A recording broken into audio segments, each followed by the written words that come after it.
Le Créneau acéricole vous présente les membres de son organisation, parce que chaque maillon de l'industrie acéricole est essentiel pour son développement. Agir ensemble pour innover et exceller. Merci à nos partenaires.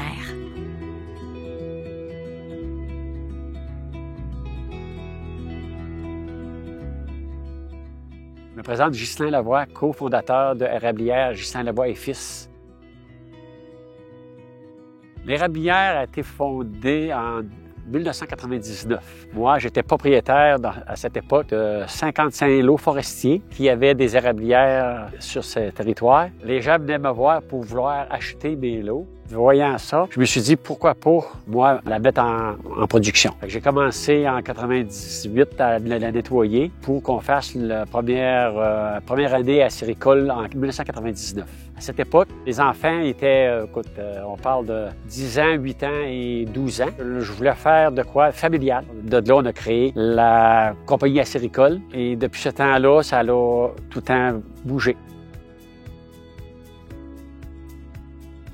Francky Lavoie, copropriétaire de Érablière Ghislain Lavoie et Fils.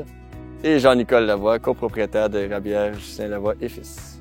Pour ma part, puis pour Jean-Nicole aussi, ça remonte à 1999. Dès la première année, on était impliqués. Justement, moi, à l'âge de 8 ans, 8-9 ans, s'impliquait. Puis c'est certain qu'on était moins impliqués, moins de responsabilités qu'aujourd'hui à cet âge-là, mais quand même, on était impliqués dès la première année. Notre père il allait dans la forêt des fois faire des fuites puis il nous laissait à côté de la bouilleuse. On s'occupait de... Il dit, si le niveau il vient trop bas, arrêtez la bouilleuse. Mais tant que le niveau il est bon, vous êtes capable de brasser, mettez de la poudre là-dedans, vous brassez ça puis vous êtes capable de vous occuper de ça. C'est pour ça que même si on a une entreprise forestière puis du bois à volonté, on a toujours eu des bouilleuses qui n'ont pas fonctionné au bois nécessairement parce que une bouilleuse à l'huile justement permettait de fermer le piton s'il y avait une avarie ou quoi que ce soit. Donc, on y voyait un avantage là. On était plus autonome, il nous laissait plus tout seul à ce niveau-là.